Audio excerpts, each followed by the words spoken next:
won't let anti-Punjab forces succeed. CM. Such threats are natural outcome of zero tolerance policy adopted by his government against anti-Punjab forces, and efforts are on to bring back criminals involved in anti-national activities from safe haven abroad to punish them. These people are trying to disturb the hard-earned peace of the state, but his government will not allow these forces to succeed in their evil designs. The masterminds of such anti-Punjab stances have taken shelters in countries abroad, but we are trying to bring them back and punish them for their sins. And the countries that are safe haven to such dreaded criminals should also send these hardcore criminals back to the state in larger interest of world peace. ਜੋ ਭਗਵੰਤ ਮਾਨ ਔਰ ਇਹਦੇ period 'ਚ ਹੁਣ ਗੈਂਗਸਟਰਾਂ ਦੇ ਬਹਾਨੇ ਨੌਜਵਾਨਾਂ ਦੇ ਪੁਲਿਸ ਮੁਕਾਬਲੇ ਵੀ ਸ਼ੁਰੂ ਕੀਤੇ ਹੋਏ ਨੇ। ਅਮਰਜ ਸਿੰਘ ਦਾ ਕੀਤਾ, 22-23 ਸਾਲਾਂ ਦੇ ਨੌਜਵਾਨ ਦਾ, ਉਹਨੂੰ ਮਾਰ ਕੇ ਲਿਆਂਦਾ ਔਰ ਇਹ ਕਿਹਾ ਜੀ ਹੱਥਕੜੀਆਂ 'ਚੋਂ ਵੀ ਉਹਨੇ ਹੱਥ ਕੱਢ ਲਿਆ, ਉਹਨੇ ਪਿਸਤੌਲ ਚੁੱਕ ਲਈ।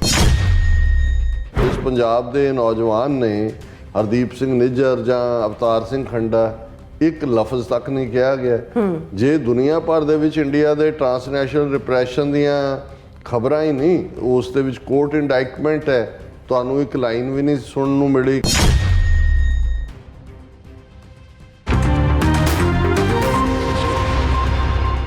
Viewers welcome back on programme. So viewers, Punjab ਦੇ ਹਵਾਲੇ ਨਾਲ ਗੱਲਬਾਤ ਕਰਨ ਜਾ ਰਹੇ ਹਾਂ ਕਿ ਪੰਜਾਬ ਦਾ ਮੁੱਖ ਮੰਤਰੀ ਭਗਵੰਤ ਮਾਨ ਦੀ ਪਛਾਣ ਇੱਕ ਪੱਕੇ ਸ਼ਰਾਬੀ ਵਾਲੀ ਤਾਂ ਹੈ ਹੀ ਹੈ, ਪਰ ਹੁਣ ਇਉਂ ਜਾਪਦਾ ਹੈ ਕਿ ਉਹ ਤਾਕਤ ਦੇ ਨਸ਼ੇ ਨਾਲ ਵੀ ਪੂਰੀ ਤਰ੍ਹਾਂ ਚੂਰ-ਚੂਰ ਹੈ। ਉਸਨੇ ਬਾਹਰਲੇ ਸਿੱਖਾਂ ਵੱਲੋਂ ਆਜ਼ਾਦੀ ਦੀ ਮੰਗ ਨੂੰ ਪੰਜਾਬ ਵਿਰੋਧੀ ਦੱਸਦਿਆਂ ਉਹਨਾਂ ਨੂੰ ਕੁਚਲਣ ਦੇਣ ਦੀਆਂ ਜਿਹੜੀਆਂ ਧਮਕੀਆਂ ਵਾਲਾ ਬਿਆਨ ਜਿਹੜਾ ਉਹ ਜਾਰੀ ਕੀਤਾ। ਸੋ ਇਸ ਬਾਰੇ ਆਪਾਂ ਗੱਲਬਾਤ ਕਰਨ ਜਾ ਰਹੇ ਹਾਂ। ਸੋ ਅਸੀਂ ਚਾਹਾਂਗੇ ਕਿ ਤੁਸੀਂ ਇਸੇ ਤਰ੍ਹਾਂ ਬਣੇ ਰਹਿਣਾ ਦੇਖਣ ਸੁਣਨ ਲਈ ਐਂਡ ਲਿਖਣ ਲਈ। ਤੁਹਾਡਾ ਸਭ ਦਾ ਬਹੁਤ ਬਹੁਤ ਧੰਨਵਾਦ ਜੀ। ਰਾਜ ਸਾਹਿਬ ਕੀ ਵਿਚਾਰਾਂ ਨੇ? ਦੇਖੋ, ਜਦੋਂ ਅਸੀਂ ਨਸ਼ੇ ਦੀ ਗੱਲ ਕਰਦੇ ਹਾਂ ਤੇ ਸਾਨੂੰ ਗੁਰਬਾਣੀ ਇਹ ਯਾਦ ਦਹਾਨੀ ਕਰਵਾਉਂਦੀ ਹੈ ਕਿ ਝੂਠਾ ਮਦ ਮੂਲ ਨਾ ਪੀਚਈ ਜੀ, ਕਿ ਇਹ ਜਿਹੜੀ ਮਦ ਸ਼ਰਾਬ ਨੂੰ ਕਹਿੰਦੇ ਨੇ, ਕਿਉਂਕਿ ਜਿਹੜੀ ਚੀਜ਼ ਤੁਹਾਡੇ ਦਿਮਾਗ ਦਾ ਬੈਲੈਂਸ ਖਰਾਬ ਕਰੇ, ਤੁਹਾਨੂੰ ਠੀਕ ਔਰ ਗਲਤ ਦੀ ਪਛਾਣ ਕਰਨ ਦੇ ਵਿੱਚ ਰੁਕਾਵਟ ਬਣੇ, ਬਿਲਕੁਲ ਉਹ ਮਦ ਹੈ, ਉਹ ਸ਼ਰਾਬ ਹੈ। ਉਹ ਭਾਵੇਂ ਅਫੀਮ ਹੈ, ਭਾਵੇਂ ਉਹ ਭੰਗ ਹੈ, ਔਰ ਇਹ ਅੱਡ ਹੋਰ ਗਾਂਜਾ ਔਰ ਅੱਜ ਦੇ ਕਿੰਨੇ ਹੋਰ ਨਸ਼ੇ ਨੇ। ਲੇਕਿਨ ਕਿਉਂਕਿ ਸ਼ਰਾਬ ਦਾ ਸੰਬੰਧ ਇਨਸਾਨੀ ਸਭਿਅਤਾ ਦੇ ਬਹੁਤ ਮੁੱਢਲੇ ਸਾਲਾਂ ਤੋਂ ਹੀ ਹੈ ਔਰ ਹਰ ਕਲਚਰ ਦੇ ਵਿੱਚ ਕਿਸੇ ਨਾ ਕਿਸੇ ਫਾਰਮ ਦੇ ਵਿੱਚ ਇਹ ਰਹੀ ਹੈ। ਔਰ ਈਵਨ ਜਿਹੜੇ ਅੱਜ ਰਾਮ ਭਗਤ ਔਰ ਦੂਸਰੇ ਜਦੋਂ ਦੇਵਤਿਆਂ ਔਰ ਰਾਖਸ਼ਾਂ ਦੀਆਂ ਕਹਾਣੀਆਂ ਸੁਣਾਉਂਦੇ ਨੇ ਤੇ ਦੇਵਤਿਆਂ ਨੂੰ ਜਿਹੜੀ ਹੈ ਉਹ ਸੁਰਾਪਾਨ ਕਰਵਾਇਆ ਜਾਂਦਾ ਹੈ। ਹੁਣ ਸੁਰਾ ਜਿਹੜੀ ਹੈ ਉਹ ਸ਼ਰਾਬ ਹੀ ਹੈ, ਪਰ ਉਹ ਦੇਵਤਿਆਂ ਦੀ ਸ਼ਰਾਬ ਹੈ, ਇਸ ਲਈ ਉਹ ਪਵਿੱਤਰ ਹੋ ਗਈ। ਔਰ ਉਹ ਵੀ ਸੋਮ ਰਸ ਇਸ ਨੂੰ ਕਿਹਾ ਜਾਂਦਾ ਹੈ। ਔਰ ਅਸੀਂ ਇਹ ਦੇਖਦੇ ਹਾਂ ਕਿ ਵੀ ਈਵਨ ਜਿਹੜੇ 14 ਰਤਨ ਨਿਕਲਦੇ ਨੇ ਸ਼ਰਾਬ ਸਾਗਰ ਮੰਥਨ ਚੋਂ, ਸ਼ੇਸ਼ਨਾਗ ਦੀ ਪੂਛ ਨੂੰ ਖਿੱਚ ਕੇ ਜਿਹੜਾ ਦੇਵਤੇ ਔਰ ਰਾਖਸ਼ਸ, ਇਹਨਾਂ ਦੀਆਂ ਕਹਾਣੀਆਂ ਬੜੀਆਂ ਦਿਲਚਸਪ ਨੇ, ਬਹੁਤ ਫਨੀ। ਉਹਦੇ 'ਚ ਵੀ ਜਿਹੜੀ ਹੈ ਸ਼ਰਾਬ ਇੱਕ ਰਤਨ ਦੇ ਤੌਰ ਦੇ ਉੱਤੇ ਵੀ ਨਿਕਲਦੀ ਹੈ। ਇਸ ਲਈ ਜਿਹੜੇ ਪੁਰਾਣੇ ਕੋਈ ਸ਼ਰਾਬੀ ਬਾਬੇ ਸੀ ਉਹ ਇੱਕ ਸ਼ਰਾਬ ਦੀ ਥਾਂ ਇਹਨੂੰ 5 ਰਤਨੀ ਕਹਿੰਦੇ ਸੀ ਕਿ ਜੀ ਇਹ ਰਤਨ ਹੈ ਇਹ ਤਾਂ। ਲੇਕਿਨ ਵਾਰੇ ਜਾਈਏ ਪੰਜਾਬ ਦੇ ਮੁੱਖ ਮੰਤਰੀ ਭਗਵੰਤ ਮਾਨ ਤੇ ਕਿ ਵੀ ਉਸ ਨੂੰ ਤਾਂ ਇਸ ਰਤਨ ਨੇ ਇੰਨਾ ਕੁ ਰਤਨਾਇਆ ਹੋਇਆ ਕਿ ਕਦੇ ਗਲੀਆਂ 'ਚ ਚੁੱਕ ਕੇ ਕੋਈ ਉਹਨੂੰ ਘਰ ਛੱਡਦਾ ਰਿਹਾ, ਕਦੇ ਪੁੱਠਾ ਹੋਇਆ, ਕਦੇ ਕਾਰ 'ਚ ਚੁੱਕ ਕੇ, ਕਦੇ ਉਸ ਲੈਵਲ ਤੇ ਕਈ ਵਾਰ ਇਸ ਕਿਸਮ ਦਾ ਝੂਠ ਵੀ ਮਾਂ ਦੀ ਸਹੁੰ ਖਾ ਕੇ ਜਾਂ ਦੂਜਾ। ਲੇਕਿਨ ਇਹ ਈਵਨ ਉਸ ਦੀ ਬੱਚੀ ਜਿਹਨੇ ਪਿੱਛੇ ਇੱਕ ਇੰਟਰਵਿਊ ਵੀ ਦਿੱਤਾ, ਉਹ ਨਾ ਵੀ ਉਹ ਦਿੰਦੀ, ਇਹ ਨੋ ਨਹੀਂ ਹੈ ਕਿ ਭਾਈ ਉਹ ਜਿਹੜਾ ਉਹ ਫੰਕਸ਼ਨ ਕਰ ਹੀ ਨਹੀਂ ਸਕਦਾ ਬਿਨਾਂ ਸ਼ਰਾਬ ਪੀਤੇ। ਇਸ ਲਈ ਉਹ ਧਾਰਮਿਕ ਇਕੱਠ ਹੋਏ ਜਾਂ ਸਿਆਸੀ ਪਾਰਟ ਹੋਏ, ਉਹ ਸ਼ਰਾਬ ਦਾ ਜਿਹੜਾ ਉਹ ਅਲਕੋਹਲ ਉਹਦੇ ਬਲੱਡ ਦੇ ਵਿੱਚ ਹੁੰਦਾ ਹੀ ਹੁੰਦਾ। ਚਲੋ ਇਹ ਵੀ ਸਮਝ ਆ ਸਕਦੀ ਹੈ ਕਿ ਭਾਈ ਕੋਈ ਬੰਦਾ ਐਡਿਕਟ ਹੈ, ਉਹਨੇ ਭਾਵੇਂ ਡੀ ਐਡਿਕਸ਼ਨ ਪ੍ਰੋਗਰਾਮ ਵੀ ਲਏ ਨੇ ਜਾਂ ਦੂਜੇ, ਪਰ ਅਲਟੀਮੇਟਲੀ ਜੇ ਉਹ ਇਹਦੇ 'ਚੋਂ ਨਹੀਂ ਨਿਕਲਿਆ, ਇੱਕ ਕਮਜ਼ੋਰੀ ਮੰਨੀ ਜਾਂਦੀ ਹੈ। ਲੇਕਿਨ ਇਸ ਗੱਲ ਦਾ ਵੀ ਧਿਆਨ ਰਿਹਾ ਕਿ ਵੀ ਦੁਨੀਆ ਦੇ ਵਿੱਚ ਨਸ਼ੇ ਤਾਂ ਸਾਰੇ ਹੀ ਮਾੜੇ ਨੇ, ਪਰ ਸ਼ਾਇਦ ਜਿਹੜਾ ਵੀ ਮਾੜਾ ਨਸ਼ਾ ਕੋਈ ਕਰਦਾ ਹੈ ਉਹਦਾ ਨੁਕਸਾਨ ਉਹ ਆਪਣੇ ਆਪ ਨੂੰ ਹੀ ਕਰਦਾ ਹੈ, ਕਿ ਉਹਦਾ ਲਿਵਰ ਖਰਾਬ ਹੋ ਗਿਆ ਜਾਂ ਉਸ ਦਾ ਮੈਮਰੀ ਲਾਸ ਹੋ ਗਈ। ਪਰ ਜਿਹੜਾ ਤਾਕਤ ਦਾ ਨਸ਼ਾ ਹੈ, ਜਿਹੜਾ ਤਾਕਤ ਦੀ ਕੁਰਸੀ ਦੇ ਉੱਤੇ ਬੈਠਦਾ ਹੈ, ਉਹ ਤਾਂ ਦੂਸਰਿਆਂ ਦੀ ਬਰਬਾਦੀ ਦਾ ਰਸਤਾ ਜਿਹੜਾ ਉਹ ਪੱਧਰਾ ਕਰ ਦਿੰਦਾ। ਉਹਦੇ ਕੋਲ ਉਹ ਹੁੰਦਾ ਹੀ ਨਹੀਂ, ਉਹ ਸੋਚ ਨਹੀਂ ਸਕਦਾ, ਉਹ ਥੱਲੇ ਨਹੀਂ ਉਤਰ ਰਿਹਾ ਹੁੰਦਾ। ਔਰ ਇਹ ਤਾਂ ਨਸ਼ਾ ਕੋਈ ਰਾਤ ਨੂੰ ਕੀਤਾ ਸਵੇਰੇ ਉਤਰ ਗਿਆ, ਸਵੇਰ ਦਾ ਸ਼ਾਮ ਨੂੰ ਉਤਰ ਗਿਆ। ਇਹ ਤਾਂ ਜਦੋਂ ਤੱਕ ਕੁਰਸੀ ਔਰ ਪਾਵਰ ਤੁਹਾਡੇ ਕੋਲ ਹੈ, ਤੁਹਾਨੂੰ ਉਹ ਠੀਕ ਔਰ ਗਲਤ ਦਾ ਅਹਿਸਾਸ ਹੀ ਨਹੀਂ ਹੁੰਦਾ। ਤੁਸੀਂ ਤਾਂ ਜਿਹੜਾ ਵੀ ਤੁਹਾਨੂੰ ਕੋਈ ਵੰਗਾਰਦਾ ਰਾਈਟਲੀ ਔਰ ਰੋਂਗਲੀ, ਤੁਸੀਂ ਉਹਦਾ ਮਲੀਆਮੇਟ ਕਰ ਦੇਣਾ ਚਾਹੁੰਦੇ ਹੋ। ਅੱਛਾ। ਔਰ ਭਗਵੰਤ ਮਾਨ ਉਸ ਨਸ਼ੇ ਦੇ ਨਾਲ ਇਸ ਵੇਲੇ ਸਭ ਤੋਂ ਜ਼ਿਆਦਾ ਜਿੰਨਾ ਤਾਕਤ ਦੇ ਨਸ਼ੇ ਦੇ ਵਿੱਚ ਚੂਰ ਹੈ, ਉਹ ਕਿਉਂਕਿ ਵੈਸੇ ਵੀ ਹਲਕਾ ਹੈ ਬੰਦਾ। ਇੱਕ ਤਾਂ ਹੁੰਦਾ ਕਿ ਵੀ ਕੋਈ ਤੁਹਾਡਾ ਉਸ ਲੈਵਲ ਦਾ ਕੋਈ ਹੋਏ, ਤੁਹਾਡਾ ਭਾਰ ਹੋਏ, ਉਹੀ ਚੁਟਕਲੇ ਸੁਣਾਉਂਦੇ ਆ, ਉਹੀ ਕਲਾਕਾਰ ਅਗਲੇ 'ਚ ਹੱਸਦੇ ਹੁੰਦੇ ਨੇ ਕਿ ਅਸੀਂ ਇਹਨੂੰ ਜਦੋਂ ਲੈ ਜਾਣਾ ਤੇ ਵਿੱਚ ਘੰਟੇ 2 ਘੰਟੇ ਦਾ ਗੈਪ ਹੋਣਾ, ਉਹਨੂੰ ਕਹਿਣਾ ਚੱਲ ਤੈਨੂੰ 200 ਰੁਪਈਆ ਦਿਆਂਗੇ, ਤੂੰ ਅੱਧਾ ਘੰਟਾ ਐਂਟਰਟੇਨ ਕਰ, ਚੁਟਕਲੇ ਸੁਣਾਉਂਦੇ ਰਹਿਣ। ਹੁਣ ਇਹ ਨਹੀਂ ਹੈ ਕਿ ਵੀ ਅਸੀਂ ਉਸ ਦੇ ਇਸ ਟੈਲੈਂਟ ਹੈ ਇਹ ਵੀ ਜੋ ਮਜ਼ਾਹੀਆ ਅੰਦਾਜ਼ ਹੋਣਾ, ਪਰ ਅਸੀਂ ਤਾਂ ਇਹ ਦੇਖ ਰਹੇ ਹਾਂ ਕਿ ਇੱਕ ਪਾਸੇ ਜਿੱਥੇ ਆਲਮੋਸਟ 3 ਕਰੋੜ ਲੋਕਾਂ ਦੀ ਕਿਸਮਤ ਜਿਸ ਟਰਬੂਲੇਸ਼ਨ ਔਰ ਹਾਲਾਤ 'ਚੋਂ ਪੰਜਾਬ ਗੁਜ਼ਰ ਰਿਹਾ, ਪੰਜਾਬ ਦੇ ਲੋਕਾਂ ਦੇ ਹੱਕਾਂ ਦੀ ਗੱਲ ਬਿਲਕੁਲ, ਔਰ ਜਿਸ ਲੈਵਲ ਦੇ ਰੂਲਰ ਦਿੱਲੀ 'ਚ ਨੇ ਉਹਨਾਂ ਦੇ ਨਾਲ ਤੁਸੀਂ ਜੇ ਟੱਕਰ ਲੈਣੀ ਹੈ ਜਾਂ ਆਪਣੇ ਹੱਕ ਲੈਣੇ ਨੇ ਉਹਦੇ 'ਚ, ਤੇ ਇਹ ਤਾਂ ਕਿਤੇ ਨੇੜੇ ਤੇੜੇ ਵੀ ਨਹੀਂ ਖਲੋਂਦਾ ਹੈ। ਸੋ ਜਦੋਂ ਇਸ ਕਿਸਮ ਦੇ ਹਾਲਾਤ ਹੁੰਦੇ ਨੇ ਔਰ ਉਸਨੇ ਸਰਵਾਈਵ ਵੀ ਕਰਨਾ ਹੈ, ਨਸ਼ੇ ਦੀ ਭੁੱਖ ਜਿਹੜੀ ਹੈ ਤਾਕਤ ਦੀ, ਉਹ ਉਹਨੂੰ ਉਸ ਪਾਸੇ ਖੜਾ ਰੱਖਣ ਦੇ ਲਈ ਵੀ ਉਹਨੇ ਆਪਣੇ ਕੇਜਰੀਵਾਲ ਦੇ ਨਾਲ ਵੀ ਜਿਹੜਾ ਉਹ 10-50 ਕਰਕੇ ਕਿਸ ਅੰਦਾਜ਼ 'ਚ ਪੈਰੀਂ ਪੈ ਕੇ ਨੱਕ ਰਗੜ ਕੇ ਕੁਰਸੀ ਲਈ ਹੈ। ਤਾਂ ਫਿਰ ਇਹ ਹੁੰਦਾ ਵੀ ਤੁਸੀਂ ਜਿੰਨਾ ਵੱਧ ਤੋਂ ਵੱਧ ਆਪਣੇ ਲੋਕਾਂ ਨੂੰ ਕੁੱਟੋਗੇ, ਉਹਨਾਂ ਨੂੰ ਦੁਰਕਾਰੋਗੇ, ਉਹਨਾਂ ਨੂੰ ਹੱਕਾਂ ਤੋਂ ਵਾਂਝਿਆ ਕਰੋਗੇ, ਤੇ ਦਿੱਲੀ ਦੇ ਤਖਤ 'ਤੇ ਬੈਠੇ ਹੋਏ ਜਿਹੜੇ ਦਿੱਲੀ ਦੇ ਤਾਜਦਾਰ ਨੇ ਉਹ ਖੁਸ਼ ਹੁੰਦੇ ਨੇ ਔਰ ਕਹਿੰਦੇ ਨੇ ਸ਼ਾਬਾ ਸ਼ਾਬਾ, ਵਾਕਫ।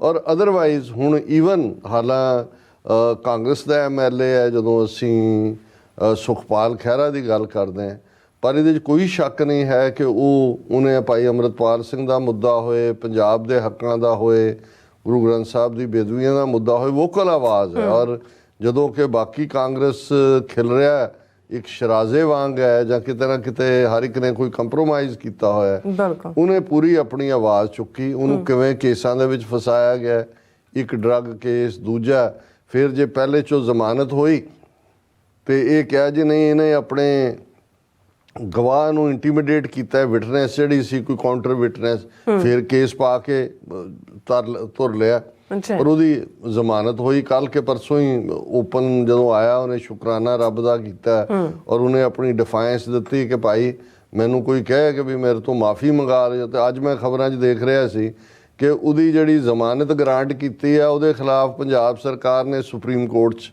ਅਪੀਲ ਕੀਤੀ ਹੈ। ਯਾਨੀ ਇਹਨਾਂ ਨੂੰ ਹੋਰ ਕੋਈ ਕੰਮ ਨਹੀਂ ਹੈ ਪੰਜਾਬ। ਔਰ ਇਹ ਜਦੋਂ ਅਪੀਲਾਂ ਦੂਜੀਆਂ ਹੁੰਦੀਆਂ ਨੇ, ਲੱਖਾਂ ਰੁਪਈਏ ਇਹਨਾਂ ਦੇ ਜਿਹੜੇ ਨੇ ਇਹਨਾਂ ਨੇ ਖੜੇ ਕੀਤੇ ਹੋਏ ਵਕੀਲ ਉਹਨਾਂ ਨੂੰ ਦਿੱਤੇ ਜਾਂਦੇ ਨੇ।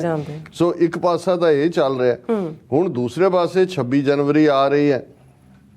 ਸਿੱਖਸ ਫਾਰ ਜਸਟਿਸ ਵੱਲੋਂ ਇਹ ਬਿਆਨ ਦਿੱਤਾ ਗਿਆ ਕਿ ਭਾਈ ਇਹ ਜੋ ਭਗਵੰਤ ਮਾਨ ਔਰ ਇਹਦੇ ਪੀਰੀਅਡ 'ਚ ਹੁਣ ਗੈਂਗਸਟਰਾਂ ਦੇ ਬਹਾਨੇ ਨੌਜਵਾਨਾਂ ਦੇ ਪੁਲਿਸ ਮੁਕਾਬਲੇ ਵੀ ਸ਼ੁਰੂ ਕੀਤੇ ਹੋਏ ਨੇ। ਅਮਰਜੀਤ ਸਿੰਘ ਦਾ ਕੀਤਾ, 22-23 ਸਾਲਾਂ ਦੇ ਨੌਜਵਾਨ ਦਾ, ਉਹਨੂੰ ਮਾਰ ਕੇ ਲਿਆਂਦਾ ਔਰ ਇਹ ਕਿਹਾ ਜੀ ਹੱਥਕੜੀਆਂ 'ਚੋਂ ਵੀ ਉਹਨੇ ਹੱਥ ਕੱਢ ਲਿਆ, ਉਹਨੇ ਪਿਸਤੌਲ ਚੁੱਕ ਲਈ ਜੰਡਿਆਲੇ ਦੇ ਨੇੜੇ ਨਹਿਰ ਦੇ ਕੰਢੇ। ਹੋਰ ਵੀ ਉਸ ਤੋਂ ਬਾਅਦ ਵੀ ਮੁਕਾਬਲਾ ਹੋ ਚੁੱਕਾ ਹੈ। ਹੁਣ ਦੂਸਰੇ ਪਾਸੇ ਜੋ ਮੁੱਦਾ ਭਾਈ ਜਿਹੜਾ ਗੁਰਪਤਵੰਤ ਸਿੰਘ ਪੰਨੂ ਮਰਡਰ ਪਲਾਟ ਜਾਂ ਹਰਦੀਪ ਸਿੰਘ ਨਿੱਜਰ ਜਾਂ ਇਸ ਮੁੱਦੇ ਦੇ ਉੱਤੇ ਜਿਸ ਪੰਜਾਬ ਦੇ ਨੌਜਵਾਨ ਨੇ ਹਰਦੀਪ ਸਿੰਘ ਨਿੱਜਰ ਜਾਂ ਅਵਤਾਰ ਸਿੰਘ ਖੰਡਾ, ਇੱਕ ਲਫ਼ਜ਼ ਤੱਕ ਨਹੀਂ ਕਿਹਾ ਗਿਆ।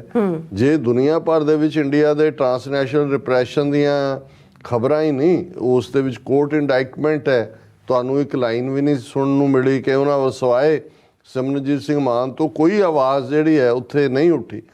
ਹੁਣ ਜਦੋਂ ਸਿੱਖਸ ਫਾਰ ਜਸਟਿਸ ਨੇ ਕਿਹਾ ਵੀ ਇਹਨੂੰ ਘੇਰੋ 26 ਜਨਵਰੀ ਨੂੰ, ਨਾਲ ਦੀ ਨਾਲ ਇਹਨੂੰ ਯਾਦ ਦਹਾਨੀ ਕਰਵਾਈ ਹੈ ਕਿ ਵੀ ਇਹ ਤੇਰੀ ਵਾਲੀ ਕੁਰਸੀ ਤੇ ਪਹਿਲਾਂ ਵੀ ਇੱਕ ਬੈਠਾ ਸੀ ਬੇਅੰਤਾ ਬੁੱਚੜ, ਔਰ ਇਹ ਯਾਦ ਦਹਾਨੀ ਇਵੇਂ ਹੀ ਹੈ, ਭਾਵੇਂ ਉਹਦੀ ਸਟੇਟਮੈਂਟ ਦਾ ਬਾਤ ਦਾ ਪਤੰਗੜ ਬਣਾ ਕੇ ਜੋ ਮਰਜ਼ੀ ਮੀਡੀਆ ਪੇਸ਼ ਕਰੇ, ਕਿ ਜਿਹੜੀ ਗੱਲ ਕਦੇ ਹਬੀਬ ਜ਼ਾਲਬ ਪਾਕਿਸਤਾਨੀ ਸ਼ਾਇਰ ਨੇ ਜ਼ਿਆਉਲ ਹੱਕ ਨੂੰ ਕਹੀ ਸੀ, ਔਰ ਜ਼ਿਆਉਲ ਹੱਕ ਤੋਂ ਪਹਿਲਾਂ ਕਿਉਂਕਿ ਅਯੂਬ ਖਾਨ ਵੀ ਮਾਰਸ਼ਲ ਲਾ ਐਡਮਿਨਿਸਟ੍ਰੇਟਰ ਸੀ, ਔਰ ਉਹਨੂੰ ਵੀ ਚੈਲੰਜ ਕੀਤਾ ਸੀ ਅਯੂਬ ਖਾਨ ਨੂੰ ਹਬੀਬ ਜ਼ਾਲਬ ਨੇ, ਔਰ ਉਹਦੇ 'ਚ ਉਹਨੇ ਹਬੀਬ ਜ਼ਾਲਬ ਨੇ ਕਿਹਾ ਉਹਨੂੰ ज़ियाउल हक ਨੂੰ एड्रेस करते हैं कि तुमसे पहले भी एक शख्स जो यहाँ तख्ते नशीं था, तुमसे पहले भी एक शख्स जो यहाँ तख्ते नशीं था, उसको भी अपने खुदा होने का इतना ही यकीन था कि वो भी अपने आप ਨੂੰ ਰੱਬ ਸਮਝਦਾ ਸੀ। ਤੇ ਐਂਡ ਫਿਰ ਕੀ ਹੁੰਦਾ, ਔਰ ਇਹ ਬਿਲਕੁਲ ਠੀਕ ਹੈ ਕਿ ਭਾਈ ਬੁੱਚੜ ਬੇਅੰਤਾ ਜਿਹਨੂੰ ਰਾਮ ਜੀ ਦਾ ਅਵਤਾਰ, ਕ੍ਰਿਸ਼ਨ ਜੀ ਦਾ ਅਵਤਾਰ, ਇੱਕ ਮਿਨਿਸਟਰ ਨੇ ਗੁਰੂ ਨਾਨਕ ਦਾ ਅਵਤਾਰ ਕਿਹਾ ਸੀ, ਮੁੜ ਕੇ ਝਾੜੂ ਨਾਲ ਇਕੱਠਾ ਕੀਤਾ ਨਹੀਂ, ਔਰ ਇਹੀ ਉਹਨੂੰ ਯਾਦ ਦਹਾਨੀ ਕਿ ਭਾਈ ਇਸ ਤਖਤ ਤੇ ਬੈਠ ਕੇ ਇਸ ਕਿਸਮ ਦਾ ਹੰਕਾਰ ਨਾ ਕਰ ਕਿ ਵੀ ਤੂੰ ਰੱਬ ਨਾ ਬਣ ਜਾ। ਔਰ ਇਸ ਦੇ ਉੱਤੇ ਜਿਹੜੀਆਂ ਉਹਨੇ ਚੀਕਾਂ ਮਾਰੀਆਂ, ਔਰ ਉਹਦੀ ਹੈਡਲਾਈਨ ਹੀ ਹੈ PTI ਨੇ, ਹੁਣ PTI ਪੰਜਾਬ 'ਚੋਂ ਕੋਈ ਖਬਰ ਹੋਰ ਪਿਕ ਨਹੀਂ ਕਰੇਗੀ ਵੀ ਕੀ ਉੱਥੇ ਹੋ ਰਿਹਾ। Won't let anti Punjab forces succeed, ਇਹ CM ਕਹਿ ਰਿਹਾ ਮੈਂ ਪੰਜਾਬ ਵਿਰੋਧੀ ਤਾਕਤਾਂ ਨੂੰ ਕਾਮਯਾਬ ਨਹੀਂ ਹੋਣ ਦਿਆਂਗਾ ਕਿਸੇ ਤਰ੍ਹਾਂ ਵੀ। ਔਰ ਉਹਦੇ 'ਚ ਉਹਨੇ ਕਿਹਾ ਕਿ ਜੀ ਉੱਥੇ ਉਹਨੇ ਐਡਰੈਸ ਕਰਦਿਆਂ ਇਹ ਕਿਹਾ ਕਿ ਇਹ ਜਿਹੜੀਆਂ ਥ੍ਰੈਟਸ ਨੇ, such threats are natural outcome of zero tolerance policy adopted by his government against anti-Punjab forces, and efforts are on to bring back criminals involved in anti-national activities from safe haven abroad to punish them। ਕਿ ਜੀ ਇਹ ਬਿਆਨ ਇਸ ਲਈ ਇਸ ਕਿਸਮ ਦੇ ਆ ਰਹੇ ਨੇ, ਸਾਡੀ ਜ਼ੀਰੋ ਟੋਲਰੈਂਸ ਪਾਲਿਸੀ ਹੈ, ਅਸੀਂ ਇਹ ਜਿਹੜੇ ਐਂਟੀ ਪੰਜਾਬ ਕ੍ਰਿਮੀਨਲ ਬਾਹਰ ਬੈਠੇ ਹੋਏ ਨੇ ਉਹਨਾਂ ਨੂੰ ਅਸੀਂ ਇੱਥੇ ਲਿਆਵਾਂਗੇ। These people are trying to disturb the hard-earned peace of the state, but his government will not allow these forces to succeed in their evil designs। ਅਸੀਂ ਉਹਨਾਂ ਦੇ ਮਾੜੇ ਇਰਾਦਿਆਂ ਨੂੰ ਕਾਮਯਾਬ ਨਹੀਂ ਹੋਣ ਦਿਆਂਗੇ। The masterminds of such anti-Punjab stances have taken shelters in countries abroad, but we are trying to bring them back and punish them for their sins। ਅਸੀਂ ਉਹਨਾਂ ਨੂੰ ਵਾਪਸ ਲਿਆਵਾਂਗੇ, ਉਹਨਾਂ ਦੇ ਪਾਪਾਂ ਦੇ ਲਈ ਉਹਨਾਂ ਨੂੰ ਸਜ਼ਾ ਯਾਫਤਾ ਕਰਾਂਗੇ। ਔਰ ਉਹ ਬੋਲੀ ਗਿਆ, ਫਿਰ ਉਹਨੇ ਕਿਹਾ ਜੀ ਇਹ ਮੁਲਕਾਂ ਨੇ ਸੇਫ ਹੇਵਨ ਦਿੱਤੇ ਹੋਏ ਨੇ। The countries that are safe haven to such dreaded criminals should also send these hardcore criminals back to the state in larger interest of world peace। ਕਿ ਦੁਨੀਆ 'ਚ ਜੇ ਸ਼ਾਂਤੀ ਕਾਇਮ ਰੱਖਣੀ ਹੈ ਤੇ ਇਹ ਜਿਹੜੇ ਹਾਰਡਕੋਰ ਕ੍ਰਿਮੀਨਲ ਤੁਸੀਂ ਬਾਹਰ ਬੈਠੇ ਨੇ ਐਂਟੀ ਪੰਜਾਬ, ਇਹਨਾਂ ਨੂੰ ਵਾਪਸ ਭੇਜੋ। ਇਹ ਹੈ ਹੁਣ ਇਸ ਨੂੰ ਤੁਸੀਂ ਕੀ ਲਫ਼ਜ਼ ਦੇ ਸਕਦੇ ਹੋ?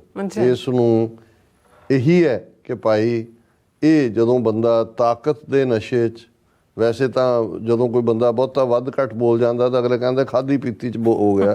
ਖਾਧੀ ਪੀਤੀ ਤਾਂ ਹੈ ਹੀ ਹੈ, ਪਰ ਇਹ ਖਾਧੀ ਪੀਤੀ ਨਾਲੋਂ ਹੋਰ ਹੈ। ਪਰ ਇਹਨਾਂ ਨੂੰ ਯਾਦ ਰੱਖਣਾ ਚਾਹੀਦਾ ਹੈ ਬੁੱਚੜ ਬੇਅੰਤੇ ਦਾ ਹਸ਼ਰ ਵੀ, ਔਰ ਗੌਰਵ ਯਾਦਵ ਔਰ ਇਹ ਜਿਹੜੀ ਸਾਰੀ ਕਲਾਸ ਜਿਹੜੀ ਧਮਕੀਆਂ ਦਿੰਦੀ ਹੈ ਔਰ ਪੰਜਾਬ ਦੇ ਵਿੱਚ ਜੋ ਕਰ ਰਿਹਾ, ਇਹਨਾਂ ਨੂੰ ਯਾਦ ਹੋਣਾ ਚਾਹੀਦਾ। ਇੱਕ ਗੋਬਿੰਦ ਰਾਮ ਨਾਮ ਦਾ ਇਸ ਕਿਸਮ ਦਾ ਹੀ ਬੁੱਚੜ ਜਿਹੜਾ ਉਹ ਗੁਰਦਾਸਪੁਰ ਔਰ ਦੂਸਰੇ ਇਲਾਕਿਆਂ ਦੇ ਵਿੱਚ ਇਸ ਕਿਸਮ ਦੇ ਹੀ ਜ਼ੁਲਮ ਕਰਦਾ ਸੀ, ਔਰ ਉਸ ਨੂੰ ਵੀ ਸਜ਼ਾ ਯਾਫਤਾ ਕੀਤਾ ਗਿਆ। ਸੋ ਅਸੀਂ ਸਮਝਦੇ ਹਾਂ ਕਿ ਵੀ ਇਸ ਵੇਲੇ ਇੰਡੀਅਨ ਸਿਸਟਮ ਉਹਨਾਂ ਨੇ ਸਿੱਖਾਂ ਦੀ ਆਜ਼ਾਦੀ ਦੀ ਇੰਪਲਸ ਨੂੰ ਦਬਾਉਣ ਦੇ ਲਈ, ਔਰ ਖ਼ਾਸ ਤੌਰ 'ਤੇ ਜਿਹੜਾ ਟਰਾਂਸਨੈਸ਼ਨਲ ਰਿਪਰੈਸ਼ਨ ਦੇ ਥੱਲੇ ਇੰਡੀਆ ਦਾ ਐਜ਼ ਏ ਰੋਗ ਸਟੇਟ ਚਿਹਰਾ ਦੁਨੀਆ ਦੇ ਸਾਹਮਣੇ ਬੇਨਕਾਬ ਹੋਇਆ ਹੈ, ਉਸ ਦੇ ਉੱਤੇ ਪਰਦਾਪੋਸ਼ੀ ਕਰਨ ਦੇ ਲਈ ਇਸ ਕਿਸਮ ਦੇ ਜਿਹੜੇ ਲੋਕ ਨੇ ਹਲਕੇ, ਔਰ ਜਿਨ੍ਹਾਂ ਦਾ ਜਿਹੜਾ ਉਹ ਕੋਈ ਦੀਨ ਇਮਾਨ ਨਹੀਂ ਹੈ, ਉਹ ਅੱਗੇ ਕੀਤੇ ਹੋਏ ਨੇ ਤਾਂ ਕਿ ਦੱਸਿਆ ਜਾਏ ਕਿ ਜੀ ਇਹ ਤਾਂ ਲਾ ਐਂਡ ਆਰਡਰ ਪ੍ਰੋਬਲਮ ਹੈ। ਦੇਖੋ ਪੰਜਾਬ ਦਾ ਚੀਫ ਮਿਨਿਸਟਰ ਵੀ ਬਾਹਰ ਜਿਹੜੇ ਖਾਲਿਸਤਾਨ ਦੀ ਗੱਲ ਕਰਨ ਵਾਲੇ ਨੇ ਉਹਨਾਂ ਨੂੰ ਹਾਰਡ ਕੋਰ ਕ੍ਰਿਮੀਨਲ ਔਰ ਇਹ ਲਕਬ ਦੇ ਰਿਹਾ ਹੈ, ਔਰ ਇਹ ਸਾਰਾ ਪਾਰਟ ਹੈ। ਪਰ ਇਸ ਗੱਲ ਦਾ ਧਿਆਨ ਰਹੇ ਕਿ ਭਾਈ ਵੱਡੇ ਵੱਡੇ ਹੰਕਾਰੀਆ ਨਾਨਕ ਗਰਭ ਗਲੇ। ਅਲਟੀਮੇਟਲੀ ਇਹ ਜਿਹੜੇ ਨੇ ਆਪਣੇ ਉਸ ਮੰਤਕੀ ਅੰਜਾਮ ਤੱਕ ਪਹੁੰਚ ਜਾਂਦੇ ਹੁੰਦੇ ਨੇ। ਕੁਦਰਤ ਨੇ ਡਿਸਾਈਡ ਕਰਨਾ ਹੁੰਦਾ ਹੈ ਵੀ ਤੌਰ ਤਰੀਕਾ ਕੀ ਹੋਏਗਾ, ਪਰ ਇਸ 'ਚ ਕੋਈ ਸ਼ੱਕ ਨਹੀਂ ਹੈ ਕਿ ਇਹ ਅਲਟੀਮੇਟਲੀ ਡਿਸਟਰਕਸ਼ਨ ਦੇ ਰਸਤੇ ਨੂੰ ਆਪ ਹੀ ਆਪਣੀ ਕਬਰ ਖੋਦ ਰਹੇ ਹੁੰਦੇ। ਜੀ ਡਾਕਟਰ ਸਾਹਿਬ ਬਿਲਕੁਲ। ਸੋ ਅਥਲੈਂਡ ਬ੍ਰੇਕ ਵਿਊਅਰਸ ਤੁਸੀਂ ਇਸੇ ਤਰ੍ਹਾਂ ਹੀ ਬਣੇ ਰਹਿਣਾ।